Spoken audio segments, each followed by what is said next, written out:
Okay, hello everyone. Good evening to you all. This is our final session today, and it is my honor to get to lead it. As you just heard, I'm Ravi Agrawal. I'm the editor-in-chief of Foreign Policy magazine. Our topic here today is very simple, but very broad. Building shared futures. And that could mean a lot of things to a lot of people, but before I explain how we're going to tackle this very big issue, I'm just going to very quickly introduce our panelists. We've got, as we just heard, Miguel Ángel Moratinos, the High Representative for the United Nations Alliance of Civilizations. To his left, Bronwen Maddox, the CEO and Director of Chatham House. To her left, Omar Suleiman, the Founder and President of Yaqeen Institute. And to his left, Mabel Miao. She is the Co-Founder and Secretary General of the Center for China and Globalization. Welcome to all of you. So, as I said, we have a very broad topic, and there are several ways in which we could take this. But I just want to say a couple of things. So, over the last 2 days, since this session is about reflection, really, from watching many of the sessions in the last 2 days, a few things struck me as salient. First, there is a crisis in multilateralism, and there are many examples of that. But to name just one, the United Nations has held a variety of votes in the last 2 years on Ukraine and Gaza, and there's a real lack of consistency in how countries can agree to deal with crises and how they implement basic rules and norms, or even agree on them. Second, there is a global credibility gap. No one power is seen as both willing and able to single-handedly uphold the international order.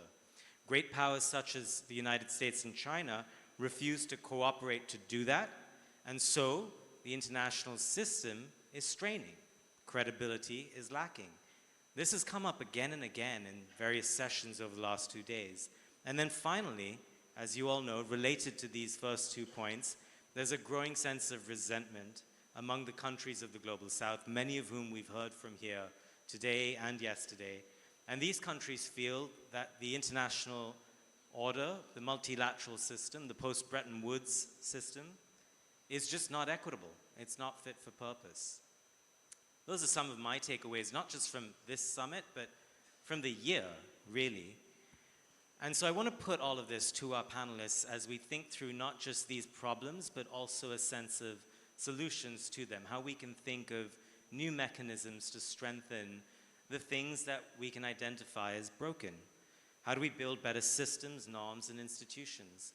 So, Bronwen Maddox, I'm going to start with you. From your vantage point, why do you think the multilateral system as we know it, why do you see it as straining? And if you could take a stab at beginning to think about how to fix it, what would you suggest? Thank you very much. And thank you very much to Qatar and all the people involved in organizing this tremendous conference, which has brought together so many voices, really illuminating the question you've just asked. I think there are good reasons why the multilateral system is under strain, as well as more damaging ones. And the good reasons are that many countries have found more power, more voice, and have wanted to exercise those voices. And that has meant that the world, for the best of reasons, is not as simply broken up into 1 or 2 blocks as it used to be. And where we saw that in trade negotiations, we now see it in all kinds of ways. But it does mean that some of the multilateral treaties and institutions we've looked to try and bring order to the world are themselves under strain. Whether it's arms treaties or treaties including trade that will give us prosperity. And we're looking at, if you like, the kind of reversal of decades of globalization and hope that prosperity would come to more and more people. How to improve it? Well, I wouldn't give up on regional and ad hoc groupings. We were talking in the session that I was moderating just before this about the US and China rivalry, but whether regional groupings, whether the African Union, now within the G20 at India's behest, whether these can have some effect. And there was quite a swell of feeling on the panel that they might. That's something that I and many of my colleagues at Chatham House would back. So that's one point, and I would, a second point, simply take a bit of encouragement from the climate change talks, which have not indeed made a great breakthrough, but have brought together a sense of urgency that I don't think was there at the government level quite so widely, say even 5 years ago, and not with the pledges of money, still too little, but the pledges of money that are now coming. So progress, not enough, but I wouldn't give up on the ability of countries to be able to reach some kind of agreement when they acknowledge that there is a crisis, though we have many crises to face. Thank you for that optimistic start. Mabel, let me bring you in. It seems like, you know, at the heart of much of the global anxiety about the world order, about the failures of multilateralism, at the heart of all of this is the US-China relationship and competition between these two great powers that somehow seems to order the world or disorder the world, as it were. We've seen in the last few months a little bit of an uptick in diplomacy between America and China, some positive signals. What's your sense of the trajectory going forward? And from Beijing's viewpoint, if you will, is it possible for China to rise without disrupting multilateral cooperation? Thank you again for having me once again in Doha Forum. I was deeply impressed by the Doha Forum's diversity, creativity, and the convening power between West and East, North and the South. I really appreciate the organized work. And answer your question is very complicated question actually, but U.S.-China relations is anchor of the geopolitical picture right now. We know last month, President Xi and Biden meeting in San Francisco, that is take a lot of attention from many countries. And I think send the positive signal to the world, at least send the message that both sides would like to engage again, to talk with each other face to face. This is a good message to the rest of the world. But for China, I think, you know, like yesterday, my colleagues already mentioned, China is the largest trade partner of more than 140-something countries as the second largest economy, and contributed a lot for the global GDP growth, more than 1/3 almost. And we have done something right. So some global South countries, developing countries, would like to learn some positive experience from China, would like to share experience from China as well. So if some people in certain countries hype up China as the threat to China's rise, as a threat to the rest of the world, I don't think so. From the historic reason, we can find that China has no any colonial history on the other countries, and China would like to have the peace rise. I think in the future we build up the shared future. That means we have the future, respect the dignity and the diversity of people worldwide, facilitating efficient cooperation across the significant divides, particularly, simply put, fostering the cooperation with the global South and the East, North. So we should work together. China is a very important part of this shared future. So I paid attention on the shared futures. It means not just one future. It means a lot of futures together to create a new bright future for the human being. I just want to push you very quickly on something you said, and I know you don't speak for the Chinese government, but at least in being able to give us a viewpoint, it's helpful as we sit here. But you said China's peaceful rise, and there are a lot of countries that will say it hasn't been too peaceful, that it's been coercive, and that makes it much harder to then sort of build the kinds of coalitions and cooperation you're describing. Yes, like you said, a lot of people hype up China as a threat to the rest of the world. China, in the past decades, left 800 million people out of poverty, built up the largest social welfare, and has done a lot of good things to the world. We would like to have the peaceful rise, no intention to do some threat to the rest of the world. This is a basic value and principle of China. So this does China announced the global security and development and civilization initiatives, signaling clearly that China would like to the peaceful rise. This is the strong message, and China opened the domestic market to the world. I just came back from the CIIE, the Shanghai Expo. It means we would like to share the benefits of China's great openness to the world. And China would like to open the door wider and wider. The Chinese leader announced for many times about that. I hear you on that, and again, I'll just point out that there are many neighbors of China that will dispute the peaceful rise thesis, but let's criticize America as well. Omar, let me bring you in.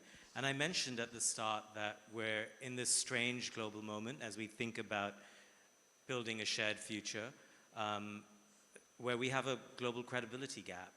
And is it your sense, given what you do, that America has lost credibility in the Middle East in the last few weeks?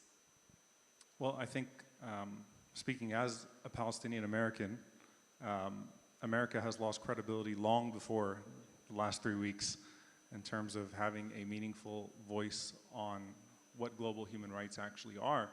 I think that the image of the United States vetoing the ceasefire will forever go down as a moment in history in which we failed every single moral claim that we have made about where we stand in the world.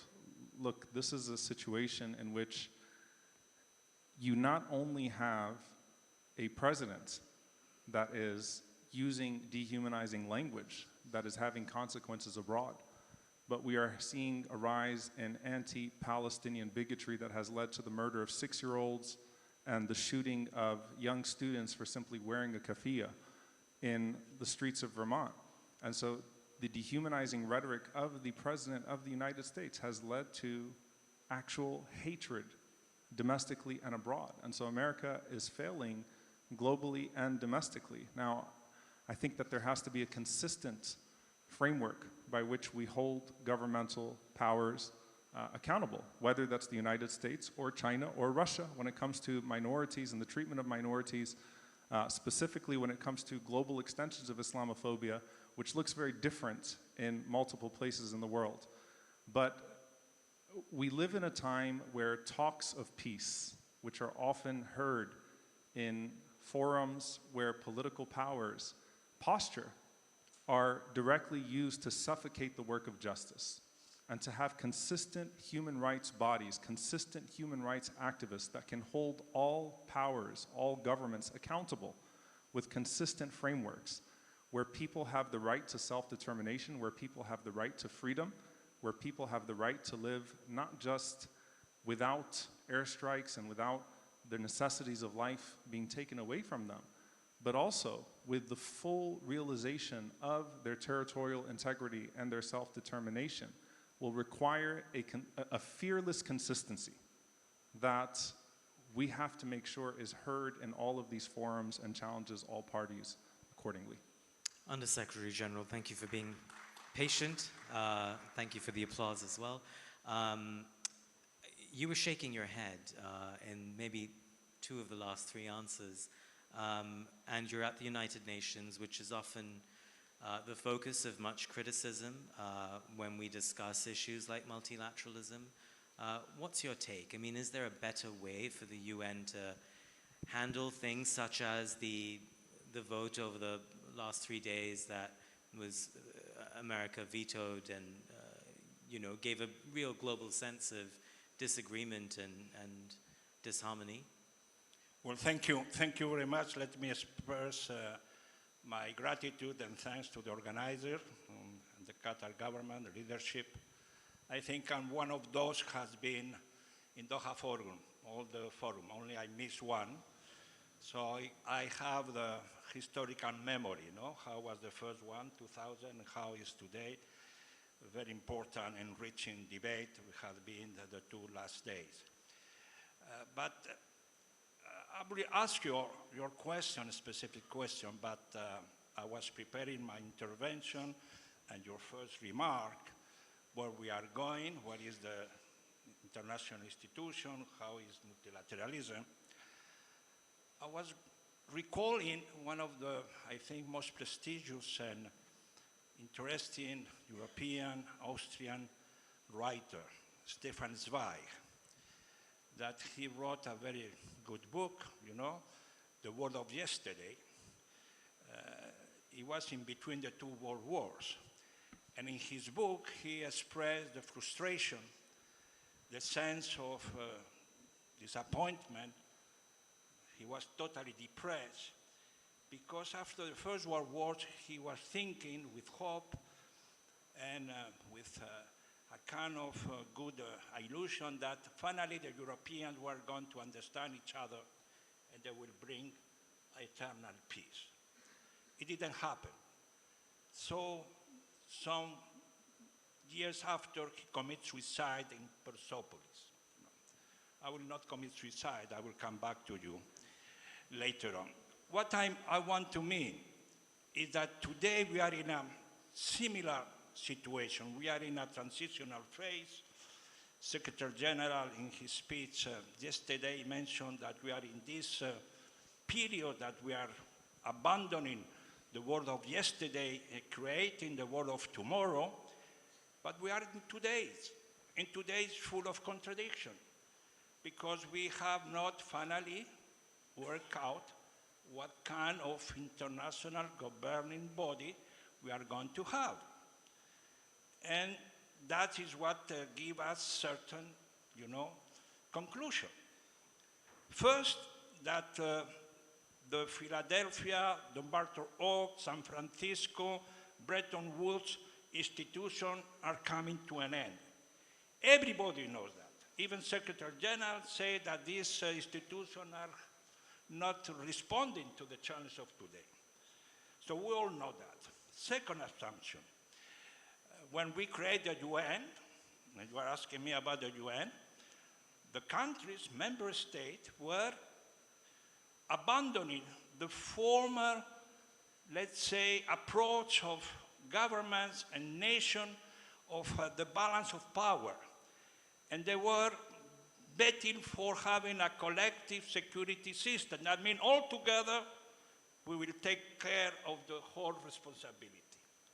Today, we are witnessing that geopolitics are back, and we are zone of influence. While we are talking about China, G2, you mentioned, G7, BRICS, but at the end of the day, that is affecting the core message of multilateralism. So multilateralism, third assumption, is a serious threat.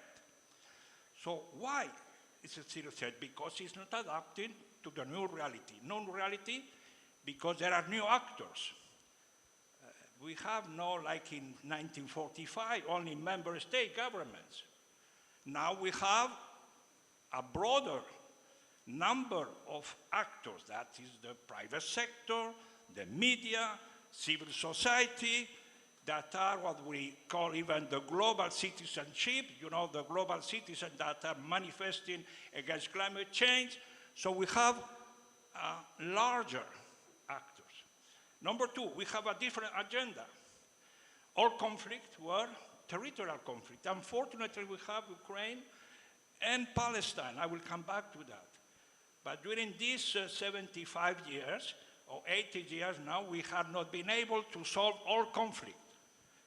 But at the same time, we are confronted with the new challenge of today.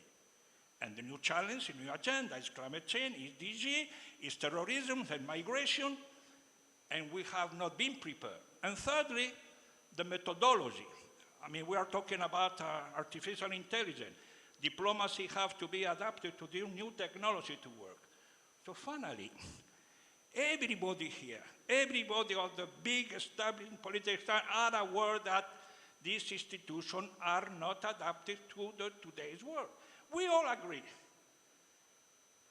But what happened? We have to wait for the Third World War. After the First War, we created the League of Nations. After the Second World War, we created the United Nations. So we have to wait for the Third World War to change, or we can learn lessons of history. you start to adopt. It's what the Secretary General is trying to do. And Guy Reader tried to explain, even they didn't allow him to explain about the summit of the future. So we have to rebuild a new multilateralism. So that, I think, should be our main goal today. Because it will go to the G2 or G3 or G20. There will not be a global, response to the global problem of today. If we only focus on climate change, we will have, okay, multilateralism à la carte. Yes, the two bigs, they agree about the climate change, but they fight for the zone of influence. So we need to have a common, engagement for a new multilateralism. So let me pick up from there, and for the time remaining on this panel, I'm going to try and push us towards solutions, because I think the problems are now very familiar to all of us, and as you say, all of the stakeholders at the UN and other organizations, they know it's not fit for purpose. But Bronwen, when we think about a new multilateralism, to use his phrase, does that have to be backed by a superpower? Does it have to be America really putting its weight behind re-energizing the UN, working to reform the World Bank and the IMF? Or is there some other mechanism for it? Or does China have to be involved? How do you think about beginning that conversation?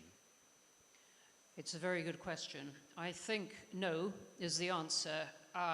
In fact, it won't work with some reaching for something that relies on the US or China as its anchor, unless it is in the domain of finance. And you're mentioning the financial institutions, and there are the two countries which have some ability to both summon up and donate money for solving financial crises there, possibly. But on the kind of conflicts that we're talking about, no, I don't think that works. But then you don't have either a kind of the policeman, the world policeman of past fame, who will come in and lay down some interpretation of rights, or some interpretation of how one conflict or another is going to be treated. What you have is negotiation, messy, scrappy negotiation that has to include countries that have very, very different views. That is the way ahead in what the phrase multipolar world feels quite antiseptic, quite banal in a way for what really represents very controversial negotiation between countries that see the world very, very differently. But that, I think, is the future. It doesn't mean, though, that we have to give up on negotiation. Mabel, let me bring you in. Were you to recommend some reforms to, say, global trade, or to other aspects of multilateral cooperation, what would those be? How do we think about that? Again, I mean, through a Chinese perspective. Thank you again. Good question. Unipolar world is gone. Multipolarity is a reality. The multilateral world, we need the new multilateral system to support it. So we need the new solutions and a mechanism to support it. I think the shared future should be designed to boost the cooperation with Global South. We know right now in the multipolar world, we have a lot of narrative. The mainstream narrative right now, one of the mainstream narratives is that the ideological and the military narrative. But I know so many Global South countries, middle power countries, they need the economic development. We should strike a delicate balance between the security and the development itself. So China announced the building the shared future for mankind. This year marks 10th anniversary of this kind of vision. And they announced and introduced the global security, development, and the civilization initiatives, representing a distinct message to the world. They want to building the shared future for the world. And we know BRI, Belt and Road Initiative, this year's marks 10th anniversary as well, which is a pillar of the China's shared future for mankind building, already contributed to the more than 1 trillion USD investment through 3,000 projects for the worldwide, especially for the infrastructure connectivity. And China announced 8 high-quality endorsement actions for the world, including the green development, people's well-being, and the operating of the open economy for the world, along with inclusive globalization. I think those initiatives, let's try for maybe good for the world. Of course, BRI and some initiatives still need to improve more, but I think it's a proposal and a solution for the economic globalization. Let's get the economic globalization and those narrative and SDGs of UN back to the priority of the global agenda. Right now, we pay much more attention on the ideological and the so-called like-minded blocks. I don't think it's a good way for our avoiding from the Cold War mentality. We don't want to repeat the miserable history of human being. So I propose another issue that maybe we can, the robust and the efficient infrastructure is the foundation of the shared future. I think maybe China's lead Belt and Road Initiative, EU lead the Global Gateway, and the US lead the Build Back Better World. They can work together, including the IPEF and a lot of the initiatives. We can work together, working towards the collaboration on the inclusive development for the infrastructure, especially for the Global South. Another proposal I would like to call for the multilateral development bank work together. We know those banks are very important for the region, but in the future, we can have the cross-region development for the Global South, offer the strong financial resources to the Global South. They can have a coercion based on the consensus and move forward the financial supporting. Of course, we should reform UN and the Bretton Woods system existing. We should expansion the developing countries' voting rights in the IMF and the World Bank. It's very important, pivotal action and the implementation for the world to build up the equitable economic development for the world. I have another proposal, maybe the OECD's minimum tax rate. It's very important for the world in the future, for the shared future. Got it. Bronwen, I feel like you were about to jump in there. I mean, are these feasible sort of ideas? They rely on an awful lot of optimism, more than I summoned up at the beginning, I think. I mean, it is right, I think, to look to technology, which is changing very fast for areas of cooperation between countries, but still, these are areas of significant difference at the moment. Yeah.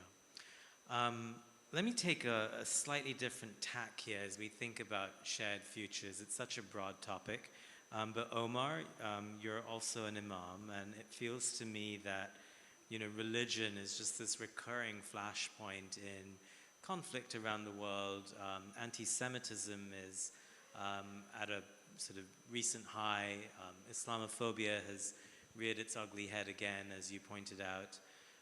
How do you think about a better way, again, in the theme of building a better shared future, how do you think about rebooting or resetting how we think about religion and the interplay between them? Well, I think that, and it's a great question, and it's probably the broadest question of all the questions that have been asked. So I'll just say that as we are thinking about accountability, and we're thinking about global systems and scriptures that we retreat back to, religion is meant to have a certain level of consistency that is able to challenge us to be better as individuals and as broader groups of people.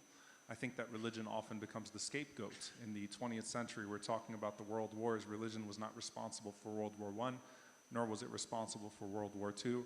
nor is the occupation of Palestine and the conflict that exists there an incident in which Muslims and Jews that have lived together for centuries came to a point where they no longer could find each other to be tolerable and started to fight. It's a story of occupation. It's a story of apartheid. It's a story of infringement on territory. Religion is meant to challenge us to be better. And I think that specifically, if I could answer that question to somewhere where I think we could be solution-oriented, there's an emphasis in every religion on empathy. And you can't talk about a shared future if you can't feel my present pain. And if religion is meant to instill a deeper lens, a consistent lens, where in a world that is moving away from just basic notions of humanity, when you see tragedy in front of you, when you see catastrophe in front of you, you're not indifferent to that suffering. And then your moral compass is refined by your spirituality to a point that you will not turn a blind eye to the suffering of a people, whether their suffering is caused by someone who shares your faith or not, or whether their suffering is being caused by a world superpower that has managed to hold international bodies of accountability that should be held accountable in and of themselves hostage by virtue of their outsized political, military, or economic strength. When religious voices are able to continue to clear the lens, to make sure that people can see clearly and be touched by the suffering of a child, and then mobilize the masses towards that, rather than allowing religion to become a mechanism or a means by which hatred becomes especially flammable. You know, and when Senator Lindsey Graham called this a religious war, said Israel is waging a religious war, and I stand by Israel unapologetically, I found that deeply offensive, as I found his remarks yesterday offensive, because it is important for us to not say that we will stand by our friends on the basis of a religious commitment, no matter how much suffering they inflict on a helpless people. Rather, religion challenges us to be better people. And so it's important for us to not let Islam or Christianity or Judaism or any of these historic religions become scapegoats for conflicts that are essentially political and not religious in their nature in the first place, but then covered with a particular veneer of religiosity. And also, even worse than that, to not let religions become an excuse for inflicting greater suffering on people or becoming indifferent to another group of people suffering on the basis of their belonging to the other fraternity or the other faith. Can I just ask you a little bit of a follow-on there? When you talked about empathy, it really stayed with me because I feel like there are so many people who have responded to October 7 by sort of not showing enough empathy, and then there's another group of people who have not responded with enough empathy to the last few weeks of devastation that we've seen in Gaza. And how do you get these factions to speak with a little bit more empathy about another side that they're not predisposed to show empathy towards? Well, the death of any innocent human being is a great moral tragedy.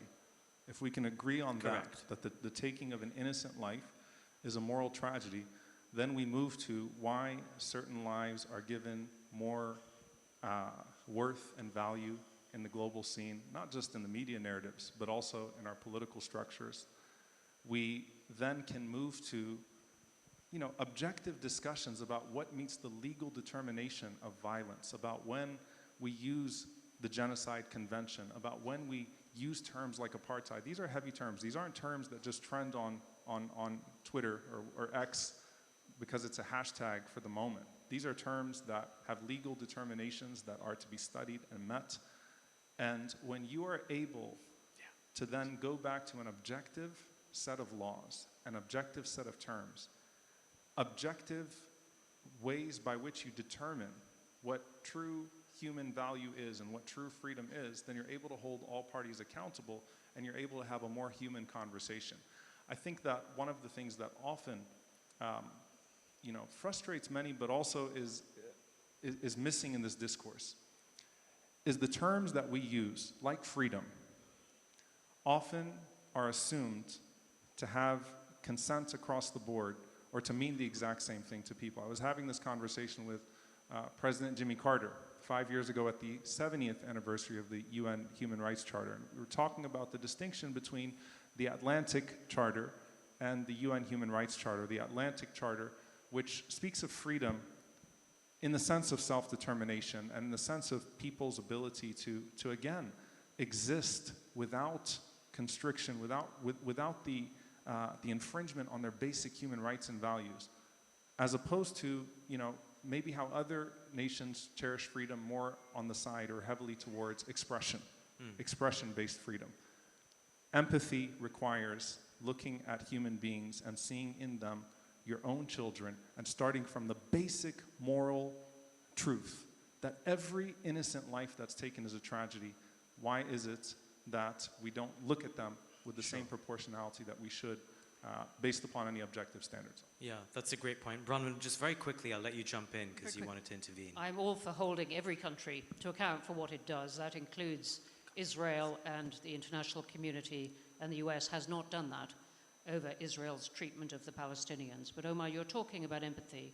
We're here talking about shared futures, and it is not going to be possible, in my view, to get to the kind of two-state solution that many, many panels and discussions here this weekend have talked about and called for, without having empathy for the Israeli children and other people who were killed and understanding the sense of shock and fear that Israel is feeling itself. That may be a less popular view in this discussion, and absolutely I feel the shock and pain of the devastation that Israel's actions in Gaza are causing. But the attack of October 7th did something very profound to Israel, and any solution has to acknowledge that in some way. That's a really good point. Under-Secretary General. Well, I want to, because we are talking about how we should create the future, the shared future. I think if we want to be successful, we have to recuperate ethic values, as Iman is saying. I'm representing the Alliance of Civilization, so I supported all your how spirituality is back, in the world. But these ethic and values that are important led politically to recuperate one word, one concept, one action that is shared by everybody but is not implemented. It's peace. We have been kidnapped by security. During the last 20, 30 years, security has replaced peace. And that's happened from the 9/11 because, the response to the barbarous attack to the Twin Towers was to reply militarily and to express revenge and to make a terrorist and military intervention, so the Millennium Goals were put aside. So the cooperation agenda was put aside. And if you have following the terminology of the main leader, they talk first, security all, security, security, security. And peace is being put aside. And then when we were going to launch the SDG, the Agenda 2030, and we were ready to recuperate this, let's say, cooperation agenda, the Ukrainian war, security, concern of Russia, interfered. And then the Palestinian-Israeli conflict, security, because Israelis, the main concern is security, not peace. I mean, peace will come after security, and that is false. Because, my friend, it will never be peace, it will never be security without peace. Without peace, we will never achieve security. And that has to be the main goal. Because security, every time you want to be secure, you increase the fear of insecurity. So it's like when I don't like when they say that the Palestinian friends let's reach the political horizon. Horizon you'll never reach. Stop to talk about Palestinian political horizon. No, Palestinians need a full state, not a horizon. So the same with security. You'll never reach a full security unless you have peace. So final word. We are in a different world. Of course, I think we have two main threats in this today's world. One is, of course, saving the planet. Okay, we are trying to save the planet. We are going to be, and I hope in Dubai today and tomorrow they will succeed. It's good, fantastic. We are working for that. But imagine that in Dubai they save the planet and we are all green. And the river in Manhattan is blue or green. But we don't have the empathy. We don't have the respect to the other. We cannot wear a keffiyeh or kippah or a cross because you are different. So we have to save humanity. And saving humanity means that we have to understand each other. And we have to respect each other. We have to be enshrined in the new international body. Saving the planet, yes, but saving the humanity also is more important. Please. Sure, jump in. I think it's important, and I appreciate the comments, and I think that we have a history in the United States of Muslims and Jews that have stood together in front of synagogues, in front of mosques, in the wake of attacks. And yes, it's my job as a faith leader to that point to be able to say, and I did say very early on, and I have said that the Prophet Muhammad, peace and blessings be upon him, was offended by the death of a woman and a child, even from his persecutors, from those that had caused him great harm. And so we have to be able to have that empathy. But there are two things here at a human level, very quickly, that when my sanctity is only spoken about in the context of your security, that in and of itself is a sign of who the world has decided is more human than the other. When you only talk about Palestinian dignity in the context of Israel's security, it is of the most offensive forms of dehumanization that we have felt and perceived over decades at this point. And so the death of every child is tragic, and we should have empathy. And as a father of young children, I am going to have empathy with the death of a Jewish child, the death of a Muslim child, the death of an Arab child, the death of any child. But when 20 children are spoken about with such greater outrage than 20,000 innocent civilians, then we have to interrogate both our principles as well as our proportionality of how we cover decades-long oppression that only begins somehow when one side is hurt.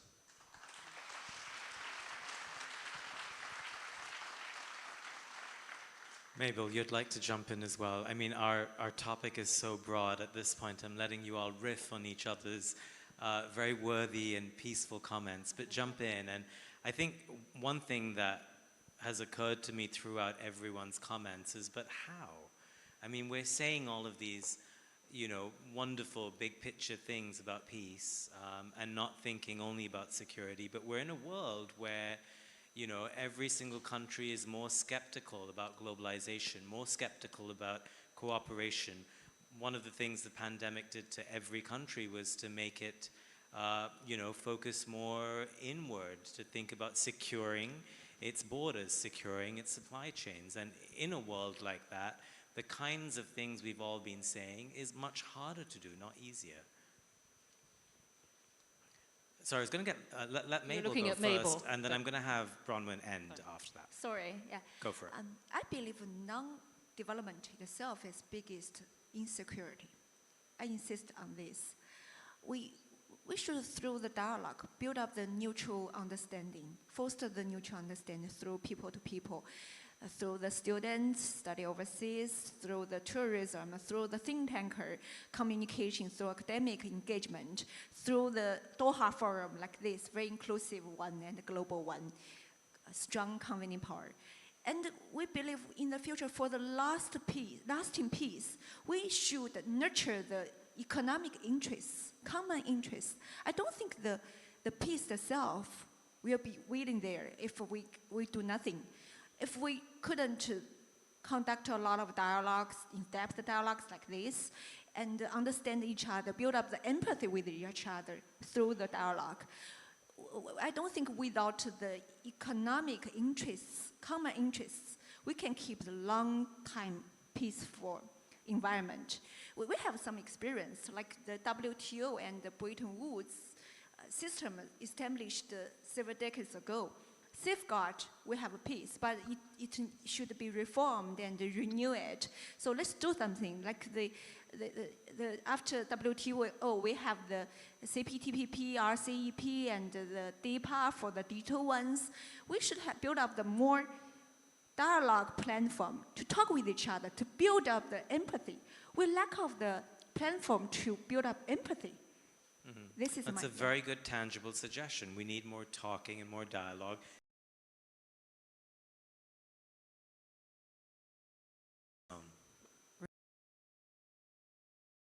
Countries thinking in each own defense. I rather agree, and certainly in the case of Israel, that you don't get security without peace and a framework. So yes, we want a lot more dialogue.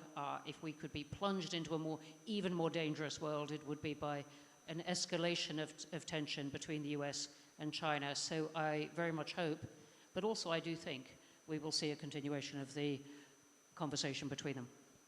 Here's to more of that. I want to thank our wonderful speakers for